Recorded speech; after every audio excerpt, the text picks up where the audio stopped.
The two angels arrived at Sodom in the evening, and Lot was sitting in the gateway of the city. When he saw them, he got up to meet them and bowed down with his face to the ground. "My lords," he said, "please turn aside to your servant's house. You can wash your feet and spend the night and then go on your way early in the morning." "No," they answered, "we will spend the night in the square." But he insisted so strongly that they did go with him and entered his house. He prepared a meal for them, baking bread without yeast, and they ate. Before they had gone to bed, all the men from every part of the city of Sodom, both young and old, surrounded the house. They called to Lot, "Where are the men who came to you tonight? Bring them out to us so that we can have sex with them." Lot went outside to meet them and shut the door behind him and said, "No, my friends. Don't do this wicked thing. Look, I have 2 daughters who have never slept with a man.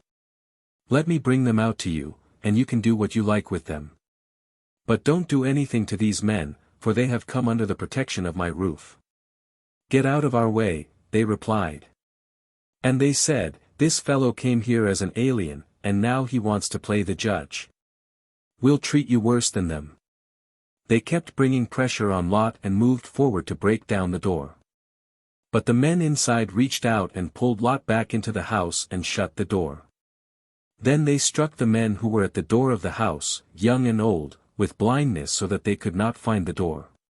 The 2 men said to Lot, "Do you have anyone else here, sons-in-law, sons or daughters, or anyone else in the city who belongs to you? Get them out of here, because we are going to destroy this place. The outcry to the Lord against its people is so great that he has sent us to destroy it." So Lot went out and spoke to his sons-in-law, who were pledged to marry his daughters. He said, "Hurry and get out of this place, because the Lord is about to destroy the city." But his sons-in-law thought he was joking. With the coming of dawn, the angels urged Lot, saying, "Hurry. Take your wife and your 2 daughters who are here, or you will be swept away when the city is punished." When he hesitated, the men grasped his hand and the hands of his wife and of his 2 daughters and led them safely out of the city, for the Lord was merciful to them. As soon as they had brought them out, one of them said, "Flee for your lives. Don't look back, and don't stop anywhere in the plain.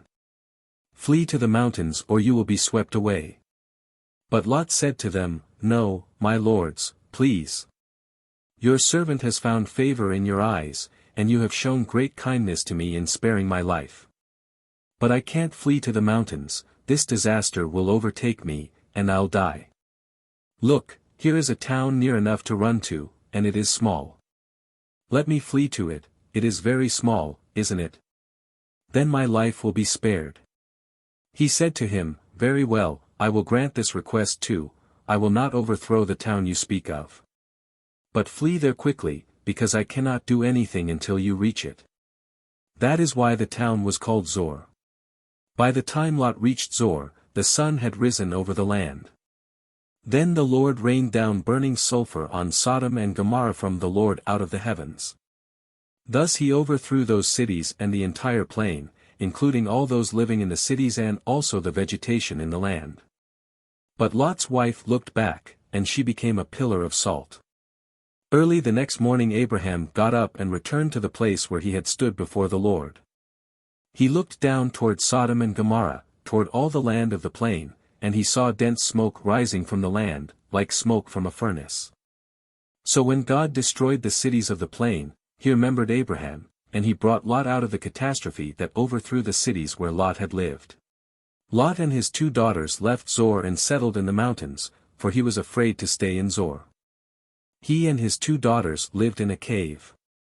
One day the older daughter said to the younger, "Our father is old, and there is no man around here to lie with us, as is the custom all over the earth. Let's get our father to drink wine and then lie with him and preserve our family line through our father." That night they got their father to drink wine, and the older daughter went in and lay with him. He was not aware of it when she lay down or when she got up. The next day the older daughter said to the younger, "Last night I lay with my father. Let's get him to drink wine again tonight, and you go in and lie with him so we can preserve our family line through our father." So they got their father to drink wine that night also, and the younger daughter went and lay with him. Again he was not aware of it when she lay down or when she got up. So both of Lot's daughters became pregnant by their father. The older daughter had a son, and she named him Moab. He is the father of the Moabites of today. The younger daughter also had a son, and she named him Ben-Ammi. He is the father of the Ammonites of today.